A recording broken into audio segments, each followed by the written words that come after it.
Hello everyone. Welcome to Small Talk 2 for week number 2. Today we're going to talk a little bit about a recap of Ezekiel 8 to 11 and then talk a little bit more about reading methods. The first thing I wanted to talk to you about is some highlights that I've discovered here in Ezekiel 8 to 11. The first one is in Ezekiel 8. And there's here in this chapter some of the concerns of the initial vision in Ezekiel 1 reappear. Specifically at 8, 2, and 3, where Ezekiel refers to a human form.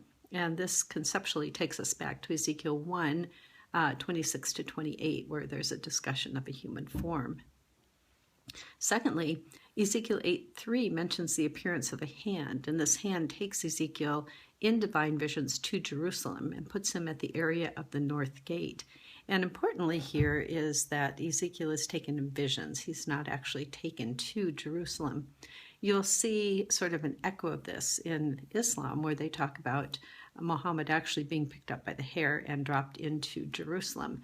So there's some kind of a trope that seems to have been reused there in Islam, which is, I think, kind of an interesting thing. Not really the topic of our talk today, but just an interesting point. So we want to keep in mind here firmly that Ezekiel was seeing a vision and was in Jerusalem via a vision. One of the interesting things in here is the mention of the jealousy, God's jealousy. And all I can really say to that particular point is that God is a protective God who is in the right to be jealous for what belongs to him. And this is what was actually being challenged there. And so we have here this kind of challenging language, and yet with some theological justification, because that is God's temple, and to have the idea of idol worship being brought into there does give us the idea that he does have some justification. My suggestion is that you would do a word study on the Hebrew term that's used here. So for those of you who are interested in word study, this is a pretty interesting one to dig into.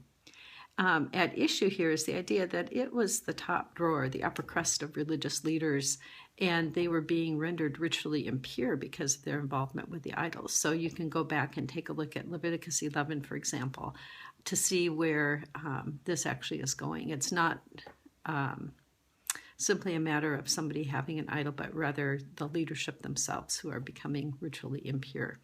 Again, going back onto this idea that for Ezekiel, the priestly concerns are some of the top concerns that he has. The next section, Ezekiel 9, we want to talk a little bit about the idea of being marked for destruction, or the idea of marking certain people or entities out. And in my mind, this is almost analogous to somebody who's going to go and trim back a forest. They would go and mark each tree, and then later the persons who were responsible for taking the trees down would come in and take the trees down. So there's an idea of marking and then actual operational destruction. In Revelation 7 and Revelation 14, we have some New Testament mentions of this idea of being marked either for protection or for destruction. And in Ezekiel 9:9, you see the justification for the action of the judgment. So we have these judgment oracles being mentioned and ideas that are really rather disturbing, and yet they are justified in the sense that God is just in doing what he has previously said he would do. Now, going back again on reappearances or connections back to Ezekiel 1, in Ezekiel 10, we have some references to the cherubs in the vision from Ezekiel 1. So you might want to go back and sort of see how those two things connect one to the other. That's literarily quite interesting to see the author going back and making a second reference to cherubs and so forth. Ezekiel 11 mentions a shift in the prophet's position from the northern gate to the eastern gate. And that's an interesting thing simply because moving positions oftentimes has something important to say about what's going on in the text itself. This particular chapter goes back in and again is concerned with the elders of Jerusalem and how their actions and behavior are then affecting everybody else. Ezekiel 11:3 introduces this metaphor of a cooking cauldron, and it's something that is similar to a vision that's in the book of Jeremiah, but not exactly the same, and the discussion of the people being placed as meat in the cauldron is, again, this very vivid and very disturbing kind of language, which I suppose if you were trying to persuade people to change their ways, you might resort to some stronger language maybe than normal. Next, Ezekiel 11:14-21 speaks of future restoration, and this is has kind of an interesting connection with Jeremiah 31, for example. We have here the discussion of being provided with one heart and with a new spirit. So as you're kind of thinking about these verses, you might look for the new Exodus idea, which comes up again and again, kind of as a theme in various books of the Old Testament. But this idea of God saving and restoring is again being presented here. So right in the middle of these judgment oracles, we have again this little bit of hope. And this seems to be characteristic of Old Testament prophets, that we have both things going on sometimes simultaneously. There's going to be judgment, there's hope for restoration. I'll go back and we'll bring you back to Jerusalem. Now, for part 2 of what I'd wanted to talk with you briefly about is the idea of reading methodology. Historical, critical, rhetorical, literary, linguistic. Each one of these approaches has something to offer when we try to read carefully and read well. On page 27, Thomas Renz mentions the difference between rhetorical and literary approaches. And this is a key point that I think sometimes gets a little lost in the shuffle. But the very difference between a rhetorical approach and a specifically literary approach is the emphasis on establishing a rhetorical situation that's holding between the speaker and the hearer. And a rhetorical situation is more than just who the speakers are, but it goes into their historical situation, their socio-cultural situation, and that kind of thing. So there's a lot of aspects of that can be affected by a good historical critical kind of reading of the text as well. Our historical critical reading around the text, what's happening, when is it happening, who is the author, what did the author mean by what they were writing? All of those things can stand behind a rhetorical approach.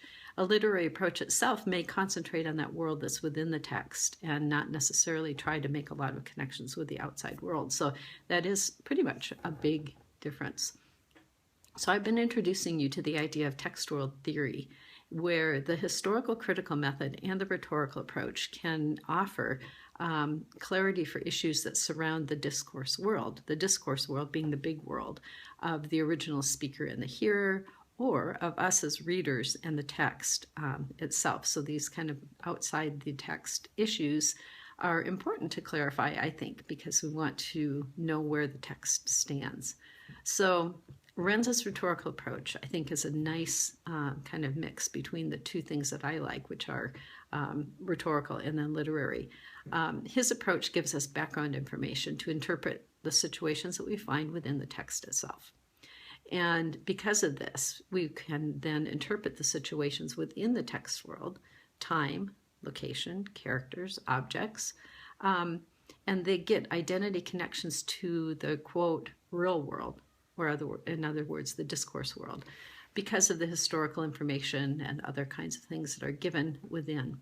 So the rhetorical situation that held in the real world is explained and elaborated on for this now anchored text. It gives itself an anchor within the real world.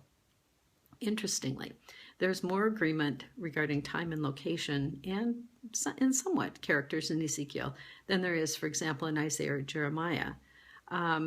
There's a timeline. There's a sort of way of reading that goes from A to B to C to D with very little interruption, whereas Isaiah, Jeremiah are much less linear in how we can understand it. However, there's not really solid consensus. Okay, there's good consensus, but it's not completely agreed on. So if you're interested in digging more into those historical and cultural things, go back again on Renz chapter 2, where he talks about the basic history behind the book of Ezekiel. So these are just a few things that were thoughts that I had at the end of our second week.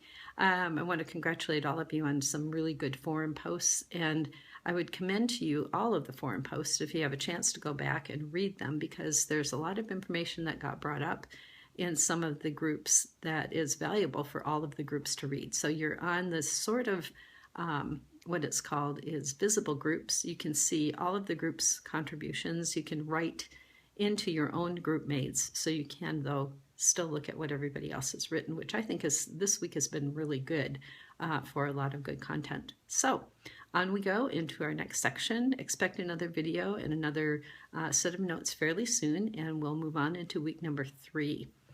God bless. Take care.